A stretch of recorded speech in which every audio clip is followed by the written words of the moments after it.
Hello students, मेरे channel पर आपका स्वागत है। आज मैं आपको किम शब्द रूप पुल्लिंग रूप में कैसे चलते हैं इस विषय में आपको समझाऊंगा। तो स्टूडेंट्स, आप इस वीडियो को अंत तक देखें। यदि वीडियो अच्छी लगी हो तो शेयर और सब्सक्राइब जरूर करें। आइए सीखते हैं हम। जैसे कि आप सभी को पता है, हमारे पास विभक्ति सर्वनाम में 7 प्रकार की होती है। प्रथमा, द्वितीया, तृतीया, चतुर्थी, पंचमी, षष्ठी और सप्तमी। इसी प्रकार से वचन भी 3 होते हैं, एक वचन, द्विवचन और बहुवचन। तो आइए इसमें हमें क्या करना है, कुछ मैं शब्द यहाँ पर लिखूँगा, आपको उसी प्रकार से उसी सीक्वेंस में याद करने हैं। जैसे प्रथमा के एक वचन में विसर्ग, द्विवचन में औ, बहुवचन में ए, द्वितीय के एक वचन में म, द्विवचन में औ और बहुवचन में आन, तृतीया के एक वचन में एन, द्विवचन में आभ्याम और बहुवचन में अहि, चतुर्थी के एक वचन में अस्मै, द्विवचन में आभ्याम और बहुवचन में एभ्यः। इसी प्रकार पंचमी के एक वचन में स्मात्, द्विवचन में आभ्याम और बहुवचन में एभ्यः। इसी प्रकार षष्ठी में एक वचन में स्या, द्विवचन में योः और बहुवचन में एषाम्। इसी प्रकार से सप्तमी के एक वचन में स्मिन्, द्विवचन में योः और बहुवचन में एषु। तो जैसे कि यहाँ पर आपको प्रतीत हो रहा है, प्रथमा विसर्ग औ ए, द्वितीया मा औ आन, तृतीया एन आभ्याम एहि, चतुर्थी स्मै का आभ्यम एभ्यः, पंचमी स्मात् आभ्यम एभ्यः, षष्ठी स्या योः एषाम्, सप्तमी स्मिन् योः एषु। इसी प्रकार से आपको इसी सीक्वेंस में आपको याद करने हैं। आप ऐसे ही इसे याद करेंगे। आइए उसके बाद हम यहाँ पर का शब्द आपको प्रत्येक विभक्ति में लगाना है।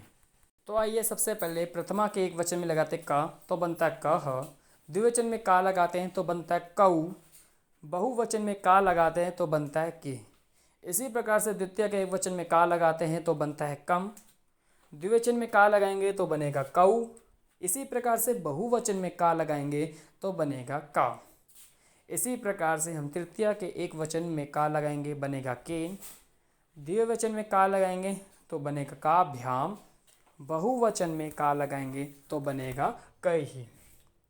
इसी प्रकार चतुर्थी के एक वचन में का लगाएंगे तो बनेगा कस्मै, चतुर्थी के द्विवचन में का लगाएंगे तो बनेगा काभ्याम, चतुर्थी के बहुवचन में का लगाएंगे तो बनेगा केभ्य।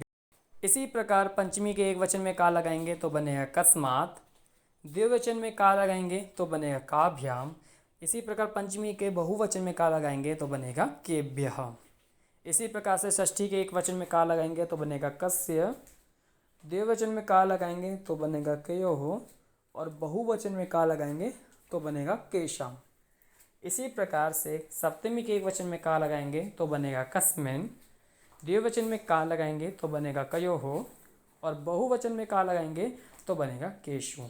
तो स्टूडेंट्स, आपने देखा हमारे रूप ये तैयार हो गए। प्रथमा में कहा कऊ के, द्वितीय में कम कऊ कान, तृतीय में केन काभ्यम कैहि, चतुर्थी में कस्मै काभ्यम केभ्यः, पंचमी में कस्मात् काभ्यम केभ्यः, षष्ठी कस्य कयोः केशाम्, सप्तमी कस्मिन् कयोः केषु। इसमें संबोधन नहीं होता है।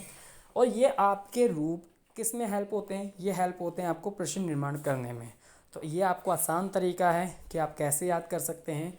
और आप इसको वचन वाइज भी याद कर सकते हैं कि एक वचन में सब अलग शब्द है, द्विवचन में एक जैसे शब्द है, बहुवचन में कौन कौन से एक जैसे शब्द है।